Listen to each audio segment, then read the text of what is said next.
welcome to the Barely Living Dread Girls podcast, where we like to get high and talk about horror movies. I'm Casey. And I'm Jess. And we are kicking off our monster movie madness March / maybe these are coming out in April.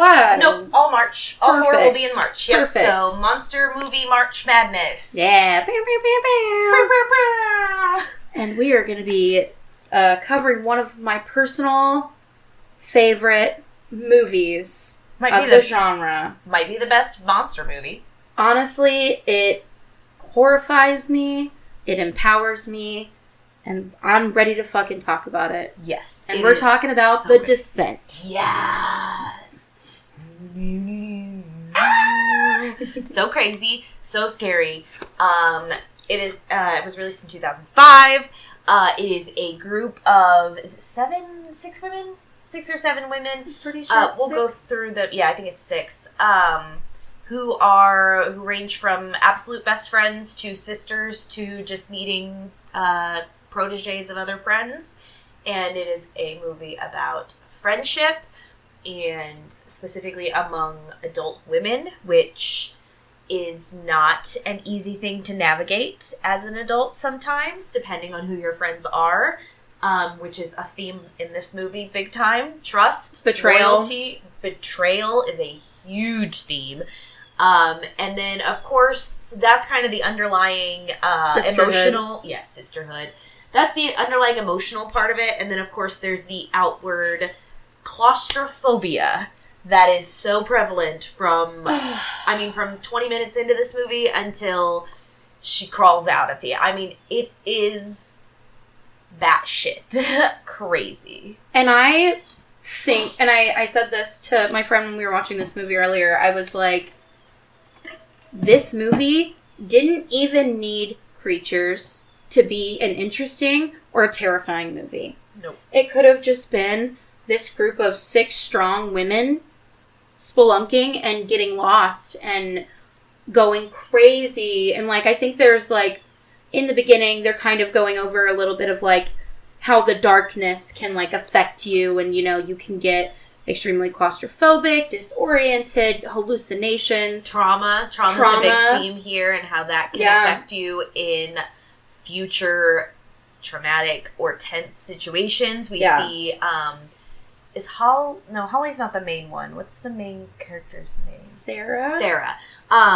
We see Sarah in the beginning go through a horrible tragedy, and then we see her really freaking out pretty early on in the movie, because she's just not well. Yeah.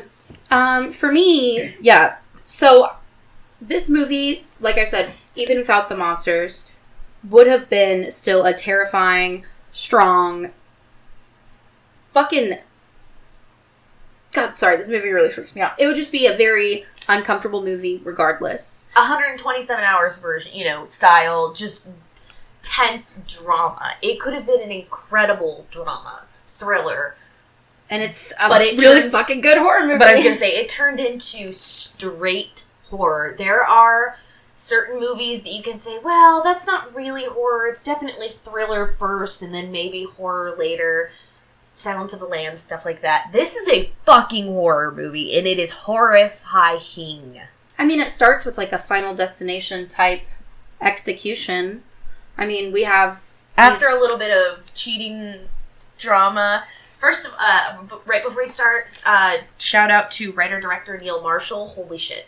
I haven't seen anything else he's done, but wow. I don't even think he did the second one. The second one's not great. I haven't seen the second one.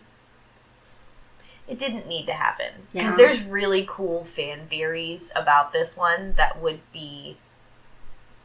I would so hold on to and make my headcanon if the second one didn't exist. Do you want to hear it now? Do you want me to spoil it for everyone? Yeah. My headcanon, if the second movie didn't exist, and huge fan theories that the writer-director didn't necessarily say, no, that's definitely not it, but he didn't say one way or another, is that there were no actual creatures in the cave, and it was Sarah having a PTSD breakdown, murdering all of her friends, and then imagining all of that, which would have been so perfect. However, that also only works. It doesn't even only work. It works better in the version where she gets out, which is the theatrical release. If you watched it in the US, the UK theatrical release and the home video release has an alternate ending where in the car, when she hears that big sound and she gets scared, it doesn't end right there with, like, that jump scare. It ends with her waking back up in the cave and seeing a hallucination of her daughter. So she only dreamt that she made it out. Oh. So, those are my fan theories. I like the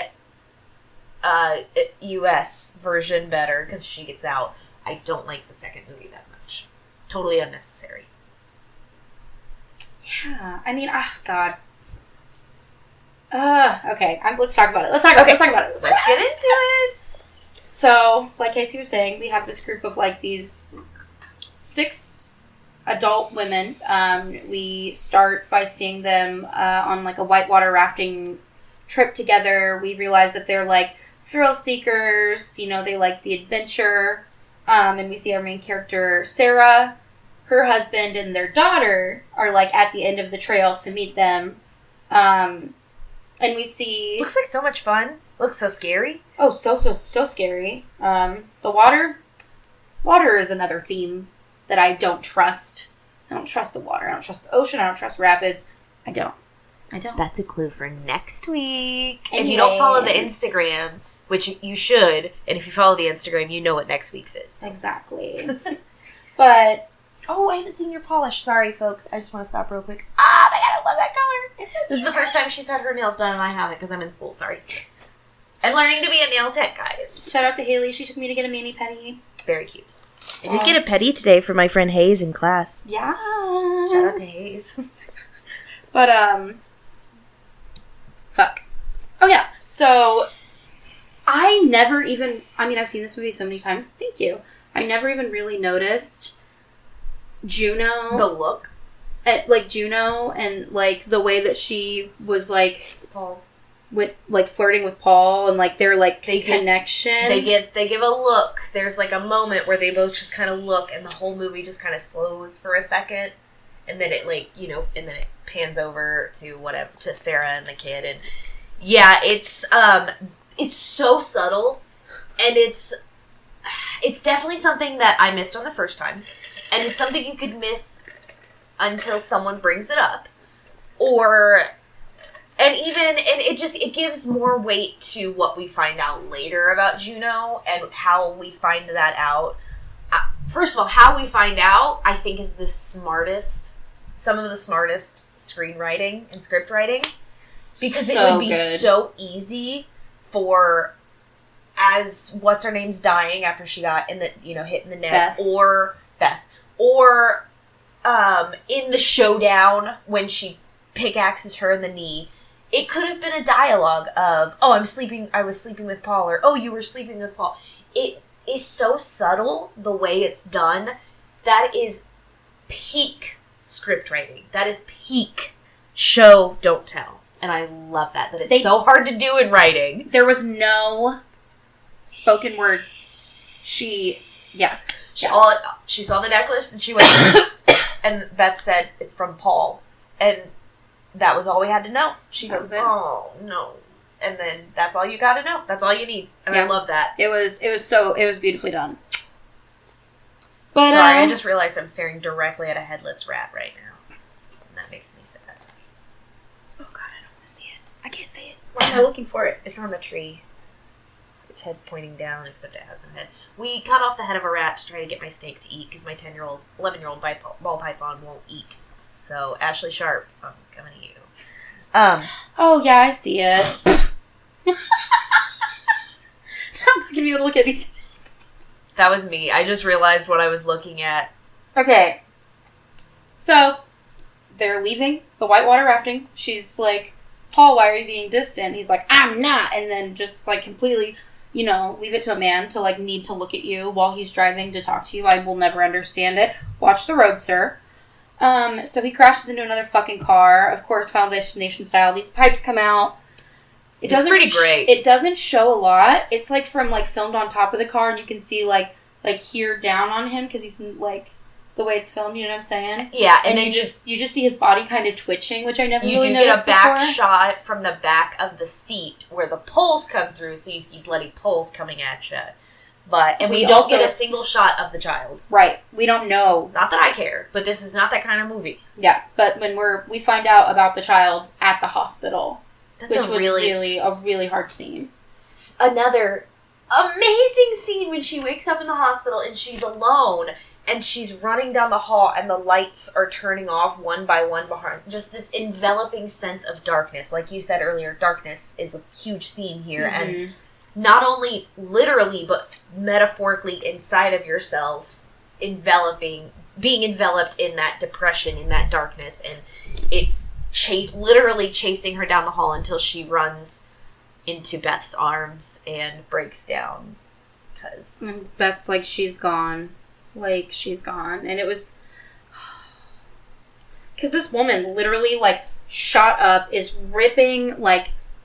Because, I mean, she's got stuff in her arms. Yeah, she's ripping, like, the IVs out of her arms and the stuff out of her nose. Because she obviously wasn't pierced by the poles, but she was still in a very serious accident. She probably in a very, coma. Like, in shock when she woke up, you know? Like, the last thing...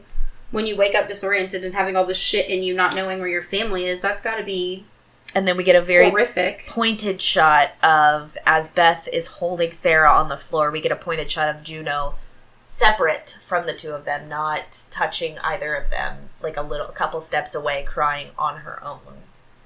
Obviously, in her own grieving process over her lost lover, but pales in comparison to the loss of your child. Would you say, Casey, that it impales in comparison? Ooh, I might say that if I was you. But only if I was you, because I'm not that clever to come up with that. You are. That was good. Stupid. Thank you. But yeah, so a year has passed after this tragedy. The girls... Which, I love that it's only a year, because... It's very fresh. Yes. If it was 5 years, it would be a little bit more... Like, her very sudden breakdown wouldn't seem quite as earned. I mean, obviously, I can't really say anything. I've never lost a child. But 1 year is not a lot of time to get over something like that. And her friends... Losing the two most important people in your life. Your whole family. That's your whole family. Yeah. And so... You can tell she's very reluctant to be on this trip, but the girls are trying to pump her up. And it is... I won't say, like, they're forcing her or anything, because this is probably... what I would try to do if I was a friend. I would, plan a trip with something. This is something she really loved doing. Mm-hmm. Let's try to get that feeling back. Mm-hmm. So they are driving to this little cabin. Mm-hmm. These little cabins, because they are going to go spelunking. If you've never seen this movie, this is a cave movie. And I don't even think I would like going in one of those caves where you just walk down the big stairs and it's like a big open area. I did that as a kid. Mammoth Cave. Yeah. With my papa. And it was fun. And I think I would probably like kayak in a cave. But like these are like, I'm thinking of like the caves that you have a chipper little tour guide. I'm not going to be down there alone. I'm not going to be having any chance of rope burn or creatures. Even with a tour guide, some smaller areas, I would not like being underground. I think, like, I have claustrophobia, and it's not as severe as some people's, but specifically underground. Like, tight spaces, yes, but the thought of being underground in a tight space is, like, horrifying. My absolute worst fear. I've already told everyone that I know and love, like, my mom, Jeff, the people who have... any kind of say over me after I die. If I go first, please cremate me. I don't want to be in a box in the ground. That sounds horrifying. Even after death, please don't do that to me. So make me into a tree. Yeah. I want a green burial. I love that. So very, very tense if you are claustrophobic. Jeff had a hard time watching this. I'm super claustrophobic. He was so tense the whole time. There were several times that he was just like, oh, I don't... ooh, I don't like that. Like, and not even necessarily the creature scene. No, I mean, the first tunnel scene that we get is horrifying. It's one of the scariest it's one of the scariest moments in the whole movie, excuse me. And Truly. I'll die on that hill. Truly. It's so, we go down, we get these really beautiful shots of them, like, lowering themselves down into this open area, and then they start walking around. There's, like, a pointed shot that shows that Juno did not bring the map to the caverns. Yes, one thing, they have been, one of the girls, I can't remember what her name is, it's Juno's protege. She has been complaining that Holly has been complaining that they are going to a tourist trap, very kitschy. Boring. Yeah, Borum Caverns. She says more like boring caverns. But Juno very pointedly does leave the Borum Caverns book in the car when they go. And as soon as they careen down into there, I'm like, this ain't no tourist, nothing. No. I would immediately be like, where the fuck did you bring me? That one girl's like, I am a science teacher, not fucking Tomb Raider. Not fucking Tomb Raider. I love all their accents. Me too. It's a very Scottish-ish movie. Also, there has to be a dykey climber. I love. I mean, I don't love Holly. I think she's kind of the worst. And, yeah, her and Juno should just, I don't know, scissor in the afterlife. I was just gonna say, go scissor each other somewhere else. But I love it when she was talking about, like, her sexuality, and she's like, I'm a sports fuck. And yeah. I was like, I don't think that's funny terminology. I do like that. So, yes, we do very early on get this scene where they have to crawl through a very narrow space, one by one. Sarah is last. Sarah freaks out. Fuck out and gets stuck. One of my favorite lines of the entire movie, because she is freaking out, Beth crawls back that way to coach her through it, and she says, "What are you afraid of? What are you so afraid of? You can move! Sarah, look at me! Look at me! Listen, the worst thing that could have happened to you has already happened, okay? And you're still here." And I still get chills every time I hear that, and it just, like, it is the, like, that makes sense. Like, the worst thing that could have happened to her isn't death. It's the death of her child and the love of her life, specifically her young daughter. Yeah. And she already lived through that, So she's like, what are you so afraid of? I just love the way that it's such a real thing that a real person would say in that. You know what I mean? Like, a true friend that has known somebody for as long as they've probably known each other. And, but then it does start shifting and shit starts falling. So the tunnel she freaks out for no reason at first, and then it does start to collapse, and they end up losing one of their go bags, which is full of a bunch of rope equipment, carabiners, things like that. Not good. So they lost that, and now they're all freaking out because that was their way back. Legs. Yeah. That was the most horrendous, like, scene in the movie for me. It was terrifying. It is a hard to watch scene because it's long, and you are 100% of the sets in this movie were artificially built, because obviously filming in a cave is too dangerous and 100%. difficult. And props to the fucking set designers, because not once do you not feel like you're in a cave. The lighting, the stalactites, the way everything feels so fucking small, and they have to make it look smaller than it is because they have a bunch of filming equipment even in these fake places. Mm-hmm. So they're making it seem even tighter of a space than it is. And it's not just the actors' fear selling it, it's the production design itself that is like, no, I'm convinced that I'm in a cave watching this movie. Like, you can really lose yourself in that. Oh, 100%. Love that. Yeah. The whole setting of this movie is, it keeps you really wrapped in that fear in that moment of, there's no way out. Yeah. I came down this far, but there's no way out. And this is exactly when they realize that, because when it collapses, suddenly they're like, oh, well, there's like 4 exits to Borum Caverns. And one of the girls is like, yeah, but we're not in Borum Caverns, are we, Juno? And she's like, oh, yeah, I don't have that book. because we didn't need it. And this is a new cave that no one has ever fucking explored. First of all, no. I don't want to do the ones that are explored. That is the most selfish fucking thing in the world. Juno is the worst fucking person. And that's part of the reason I don't like the second movie, too, is because she has a redemption arc that I do not fucking like. She has a redemption? Yeah. Oh, yeah. Sorry, spoiler alert for the second one. No, it's Juno okay. lives, and she's in the second one. So, Ugh. It makes me want to watch it even less. I know. You get more of the cave people. That's really cool. You got some really cool deaths, and Sarah's being a badass. Those are the really good things I can say about it. Okay. But it's a contrived plot where she wouldn't go back down there. Like she forgets or something. It's just not great.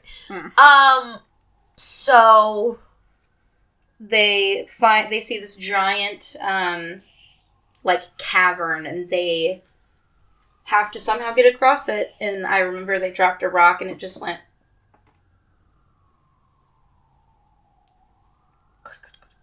And I was like, nope, couldn't be me.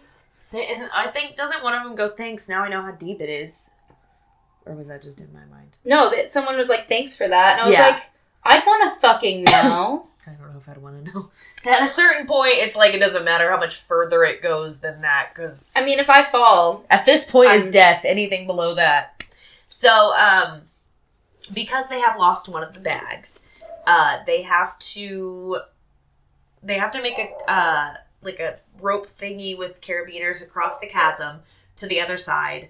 And they don't have a whole lot of equipment that they're working with. Sorry, I'm sure you can... Guys! Sorry. No one else is here to tell the dogs to shut the fuck up, so... So they end up across the It's not Juno that does it, because Juno's last. I can't remember. I want to say it's the older sister. So there's an older sister and a younger sister that are there, and I can't remember their names, but they're... Rebecca and... There's Juno, Rebecca, Holly, Sarah, Beth... And then there would be the sixth. I feel bad. I do too, because she's very sweet. She's the doctor one. She's gonna be a doctor. Well, I don't was gonna be a doctor. But do you mind looking it up? Not at all. Sorry. So anyway, I think it's the older sister, which would be Rebecca, I believe, goes across the chasm, and when she's putting her little thingies up, she notices a very, very old-looking piece of equipment that's already stuck in there. And we've already discussed that this is a cave that supposedly has never been discovered and has never been named. Because at one point, Juno's like, yeah, I thought we could name it after you. And Sarah's like, yeah, or your name. Everybody is fucking pissed at Juno. Sorry. No, you're good. That is, the whole using your upper body... she was holding on to this thing with her whole body strength. I could not... And she has to, at one point, dangle her arm to, take a break. Oh, my God. I literally... I could not. I would fail. I cannot hold up my own body strength that long. I can't do any of that. We have Sarah, Juno, Beth, Rebecca, Sam, and Holly. Sam is the younger sister. So, yes, Rebecca is the one that did cross the chasm. Juno does go last. While you have that up, I was thinking... We were thinking about a sci-fi month. I need you to look up the name of this 1992 space movie. Space sci-fi.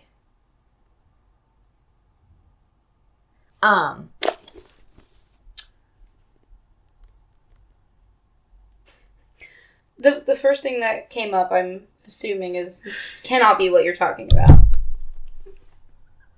That cannot. Jeff did that to me the other day. Were you watching my face? I said that can't.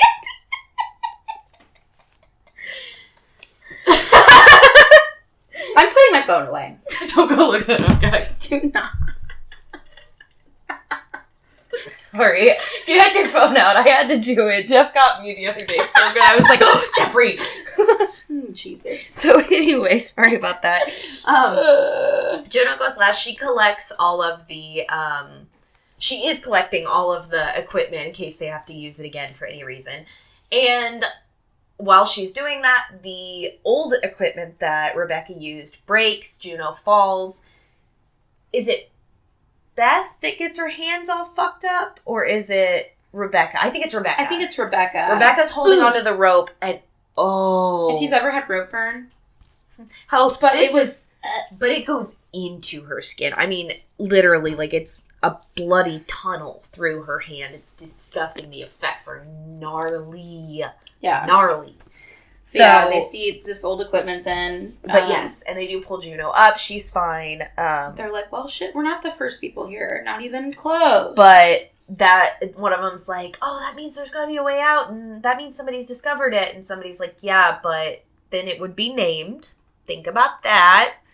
So we're fucked. Maybe they discovered it, but they didn't discover the way out. Right, exactly. Somebody's been in here, but I don't think I got out. I don't know if anybody been out.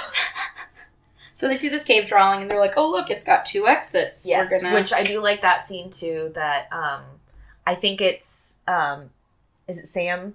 I think that figures it out. Yeah. Sam is definitely the smartest. Oh, for sure. Sam is so fucking smart. She finds out some of the first things about the creature. She finds out that, and she is the, like I said, the doctor that eventually ends up resetting Holly's leg in a little while, because Holly's a fucking moron and doesn't know how to listen.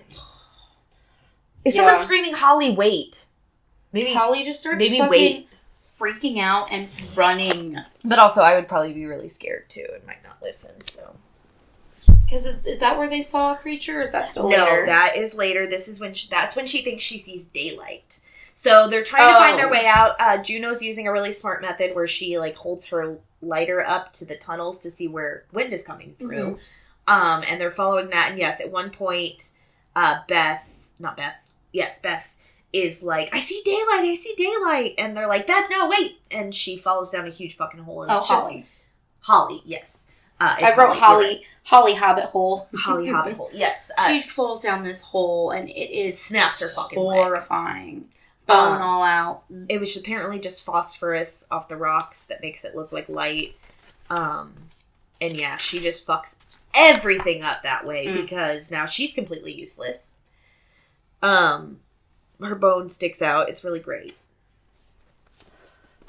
And, then what? I wrote poor Sarah. I mean, this girl's just fucking having the time. Yes, Sarah does end up seeing things first. She keeps seeing little things in the distance, but of course everyone's just like, oh, Sarah, you're crazy.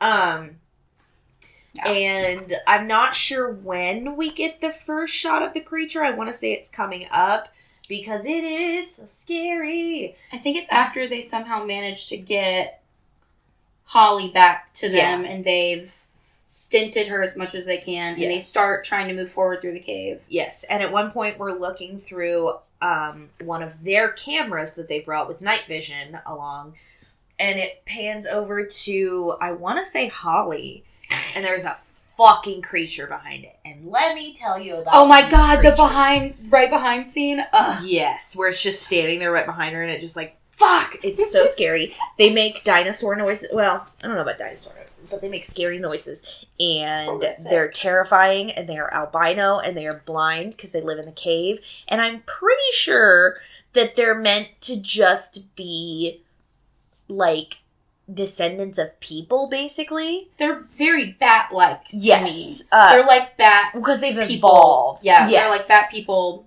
So hybrids, one of, like, the evolutionary, you know, timelines of people, of, like, you know, Homo sapiens, some of those branched off, went down into these caves and evolved into this. And so that's, they hear really well. They use echolocation, but they're completely blind because, of course, why would they need to evolve to see down in the caves? Yeah. You can't see shit. And that's, their design is so... Ugh, slimy. Slimy. Yes, that is such a good word. And then, yeah, these milky white eyes, and their skin is not, like, white, but it's got, like, I don't even know, like almost an eggshell kind of. It's disgusting. I hate them. They but literally I love do them. look like. They're so scary. Such a cool design. Instantly iconic. And pretty sure Holly gets mauled immediately. Yes. She's the first one to go. That's fine. And there was a point that was really, like, wild. One of them, like bounced off of Juno's back and, like, leapfrogged over. I was like, what the fuck? Yes. It was so crazy. And chaos happens, and this is our first major split. Yes. Sarah started running, right? Mm-hmm. Sarah ran immediately because she's smart. Sam and Rebecca are together, of course, because they're... And then... Sister. Juno was, starting to try to kill the monsters, and... Juno's badass. She is badass. Oh my god. I said Juno's kicking ass. Too much ass. She starts, killing the fuck out of these things. Just straight murdering. She broke one's neck. She is such a badass. And then, to the point where... She was in, like, Kill Bill mode, like, bah, bah, bah, bah, bah, bah, bah, to Beth. Right in the neck with a fucking pickaxe. That's not good. Oh. It's not good. She killed a school teacher. As she was holding on to, like, Juno, like, as she was falling to the ground, she, like, got a hold of her necklace. And that's how we got that necklace that, like, Juno, we noticed her, like, kissing it earlier before they go into the cave. And we do not know what it says on the back of it yet, but we do know that Paul had a saying. Was it live each day or love each day or... Love each day. Yeah. It was like his thing. So keep that in mind. Yeah. We already spoiled it. But. So, yeah, she stabbed her in the fucking neck, and Beth's like, don't leave me. And she just backs away to the darkness and leaves Beth there. Listen, accidents happen. That is a very fucked up thing to happen, but I understand that it was 1,000% an accident and a reaction to a situation that no one has ever been in. You know what I mean? Mm-hmm. These are monsters. You reacted. Where you fucked up, Juno, was leaving your friend to die alone. As she's bleeding out of her throat. And begging you not to. Yeah. You couldn't have just stayed there.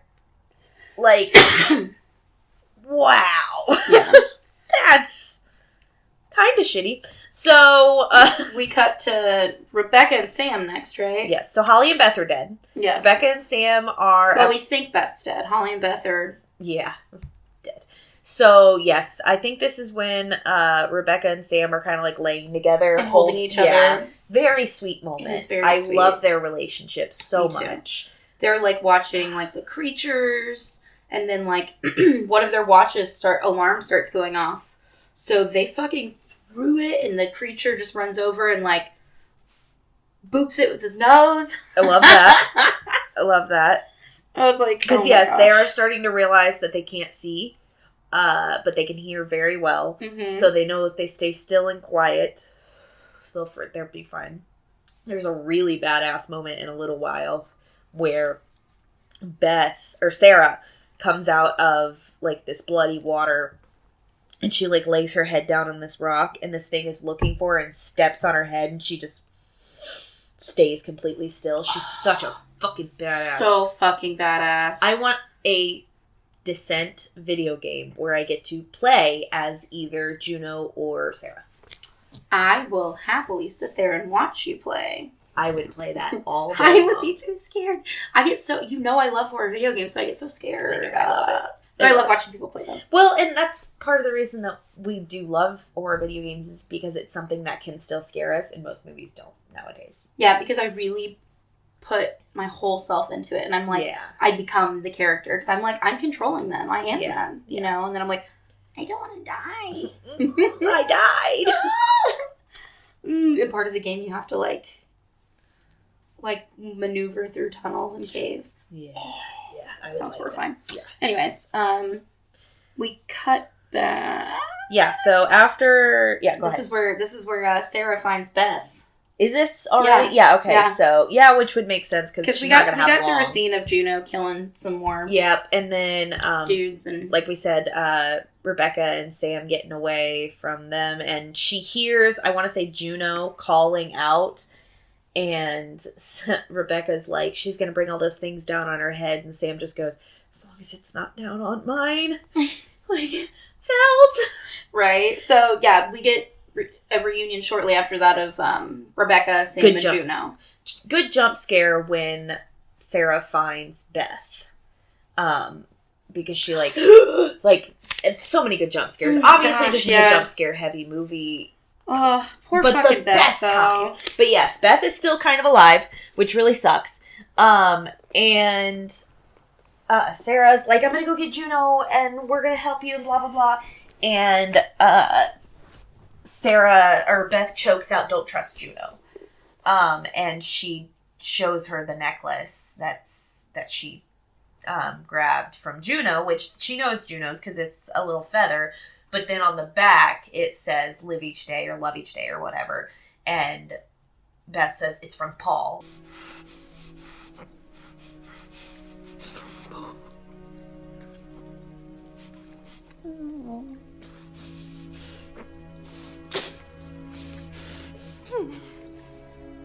And fucking Sarah's face, she just like, you can tell she, like, in that moment, you can tell she, like, knew deep down, but it's that, like, verification, it's that, like, solid, like, damn it, my best friend and my husband, my dead husband. And so then, I was gonna say then Beth dies, but that's not actually what happens. She does die, but she doesn't just die. Can you imagine having to kill your friend out of pity because they're dying and they don't want to be in misery anymore? I mean, she picked up the rock and she did the Lord's work. Yes, she did. She's like, this is a one take. I'm not going to let her suffer anymore. But also, like, wouldn't you want to go that way? I would rather my friend kill me than be... That's why she begged her. Mauled by those creatures. It sucks to be the person... that has to do it. Especially with how much Sarah has already been through. Oh my god, I know. So yes, we do after that get a reunion of all the peoples. Or no, because it is just Juno, Sam, and Rebecca, because they end up back at the chasm. Mm-hmm. And, this scene is so fucking good. Sam is halfway across the chasm when a crawler, I think is what they're called, typically, is crawlers, is, like, on the ceiling thing above her and, like, starts attacking her. And then... yeah, Rebecca... It slits her throat, yes, right? Yes, it does slit her throat, and she's just kind of, like, just backwards. Oh. And then it jumps over to Rebecca and eviscerates her stomach. I mean, just right in her tum-tum. Just blah, blah, blah, blah, blah. Yeah, people are dying rapidly at this point. Yes, very rapidly. One after another. Juno sees all of this. Her hanging upside down like that was very, like, Hostel 2 to me. Yes. And it's just unnatural seeing just a blood body like down. that, you know? Do they fall down the chasm at this point into the water? Yes. Yes, Juno falls down because she's fighting with the crawlers, but she does kill them all. And then that's when we get our Juno-Sarah reunion, which is very... Sarah looks like Carrie at this point. Looks like Carrie White because she is drenched in blood. And the contrast between the dark blood and her blue eyes. The craziest eyes I've ever seen. Her eyes are all wide and... She's like... Juno's like, what happened to you? So much. So what do you think, bitch? You guys have been in a cave being attacked by creatures. What the fuck do you think happened to her? She asks. She's like, Rebecca and Sam, and Juno goes, no. And she very pointedly goes, Beth? And Juno goes, she says, you saw her die. And she goes, yes. And Sarah just goes, come on. Like, fuck. Because now we know the truth. We know that Sarah knows the truth. And Juno just lied straight to her face. Just confirmed everything. At this point, Juno has to know that she knows. So... of course she's not going to admit to it. She doesn't admit to anything. Yep. So they are trying to find their way out, which at this point, I might just give up. Right. I mean, there's, like, these disgusting, bloody, like, fucking swampy rivers. There's mountains of bones. Mountains of bones. There was dead Human wolves and creatures. Because they do go up, the creatures will go up into the woods and hunt and bring them back down. I don't know if we learned that in this one or the second one. I mean, they have to come from somewhere. Exactly. So it makes sense, but it's horrifying to think about. Yes. Jesus fucking Christ. Yeah. But yeah, so we get to this point where we see a little bit of light. We get some more awesome fight scenes. And the fight scenes are so well choreographed. They're so good. The creature actors, the crawlers, were actually not played by stunt performers mainly, which normally creatures actors treat. If there's a bunch of creature actors like this, typically stunt performers, because that makes it easier on the cast, because they don't have to then hire in stunt performers for the stunts for the creatures. These were mainly played by actors because the writer-director wanted each creature to kind of feel like its own. And I really think they do. They do kind of look and feel like their own kind of thing. And there was one that looked like it had ones. Yeah, it just, like, it's very, like, each design is, although very similar, I do think they all kind of have their own little personality. I don't remember where I was. So we're getting this, like, final crazy fight scene. Yeah. There's a moment where... Oh, yeah, just really well choreographed fights, especially given the fact that not a lot of these people were stunt performers. Yeah. And we have a moment that's a pause in the fighting, and we just have a moment of Sarah and Juno looking at each other, and Sarah... Because they've defeated all the ones around them, but there's a whole lot coming down on their heads. And you can hear them doing their dinosaur screams. Hordes of them. So Sarah looks at her, she's got the pickaxe in her hand, and then she kind of just goes like this with her fingers, and the necklace just drops. Yep, just kind of dangles down.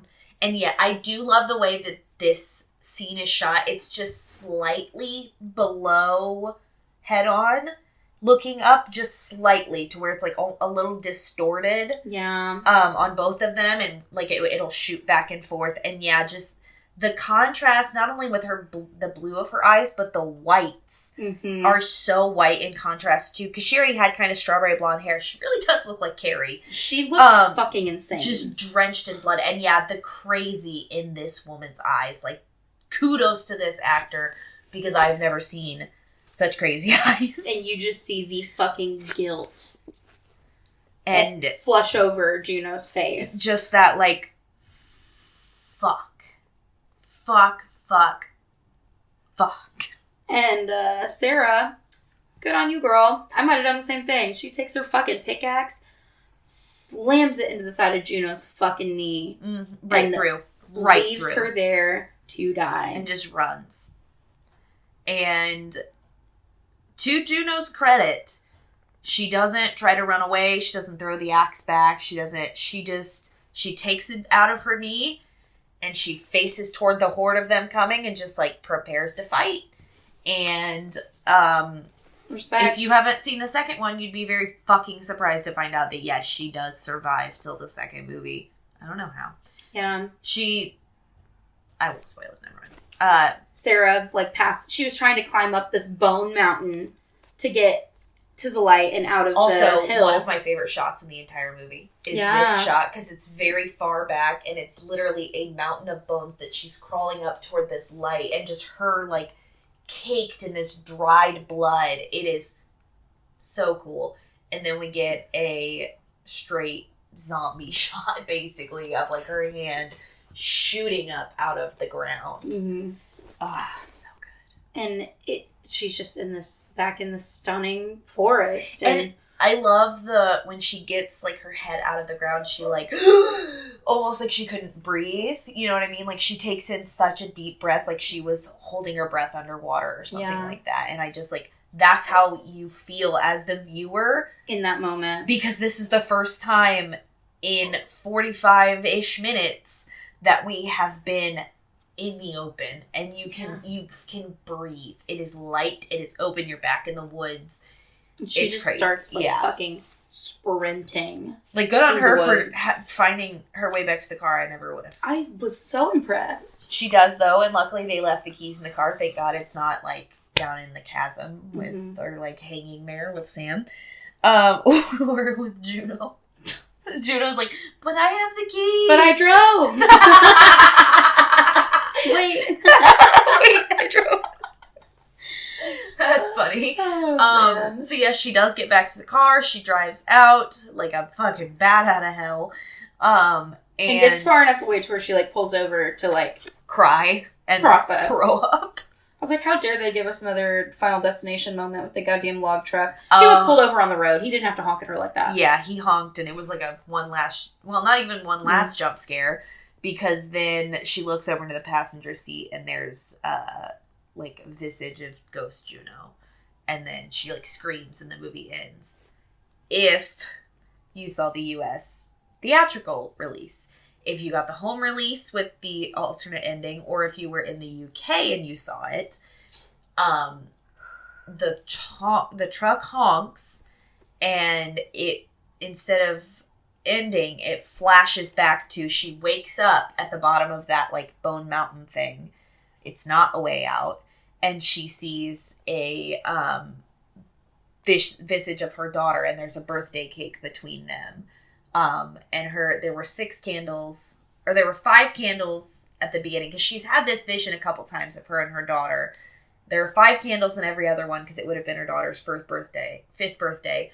But in the last scene, I think there's 6 candles to represent the 6 women that have died, because then they blow the candles out. But the scene cuts. And you see Sarah sitting there, and the cake is actually her torch, and there's obviously not a little girl there. And you hear the hordes of them coming for her, and that's how the UK one ended. But then viewers thought it was too sad, so then they tacked on the alternate ending to the US release, which is the really one that I saw. I like that ending better, but it does open up for the sequels, which I think if they had used the UK ending, probably would have been a little harder. Yeah, unless they completely changed the storyline or something. But which probably would have been better if they were going to make a sequel. I would have rather seen that than Sarah go back down in there, and then Juno's still alive, but then neither of them end up living. I can think of no fucking reason why Sarah would ever need to go back in there. She gets amnesia, and so they take her back down in there to find the other missing girls, because they don't realize they're dead. I'd be like, bro, they're paid search and rescue. Right. I'm not going back down there. It's very contrived that they take her back down there. But anyway, that is The Descent. And it is so fucking good. Yes. It is scary to this day. It is something that it's the kind of movie that will hold up and will stand the test of time. It is not of its time. It is it's timeless. It really does feel timeless. It doesn't feel bogged down by shitty special effects. It doesn't feel, it feels like the kind of movie you could watch today and think, oh yeah, that came out 3 or 4 years ago, but actually it came out almost 20 years ago now, which that's insane. Fuck, I can't believe that was almost 20 years ago. Oh my gosh. It is such good storytelling. It is such good makeup work. It is such good set design. Amazing acting. Great direction. Just it is pretty much a perfect movie. It is one of the greatest horror movies of all time. I love it so much. I'm so glad that we got to talk about it finally. And and to start off, if we're going to do a monster movie March Madness like we are, this is the movie to fucking start with, man. This is the monster. I understand it's not a classic Universal monster movie. We're not doing Universal monsters for the month of March. We're doing creatures. But these are the creatures. These are the scariest ones. They're horrifying. Absolutely. I love them. I think a lot of movies since then have tried to emulate that creature design and have not done it as well. I think this was just done so perfectly. I think the tone is awesome. I think it's so bleak in the best way, and it is a movie that you literally feel tense the entire time. Oh, God, it really is something that the absolute terror has stuck with me throughout all the years since I first watched it. And every single time I watch it, it holds up. It's still great. And, yeah, I'm just glad that we could start off our monster movie March Madness with The Descent. Yes. Yeah. Just so good. If you follow the Instagram, you should know next week is going to be Underwater, which came out in 2020, starring Kristen Stewart, whom I love, and TJ Miller, who is comedic relief genius. I love him. Was he Paul? Yes. He is, if you have seen She's Out of My League, or he's been in quite a few things. He's really funny. Just overall, I really loved the movie. I loved it because I saw it in theaters. I think it was the first movie I saw in theaters when COVID restrictions got lifted. Nice. And I love Kristen Stewart, and let me tell you what, it's a monster movie. So we will be covering that next week. Go watch it. I think it's on Hulu. Pretty sure most of y'all have fucking Hulu, so go watch it ahead of time. Yes. And before or while or during or after you do that, at some point, go do this. Go follow us on all of our social medias. On Instagram at Barely Living Dreadful, and our TikTok at Barely Living Dreadful also. The TikTok, a lot of our videos have been muted for some reason because of copyright issues with the sound, even though they weren't to begin with.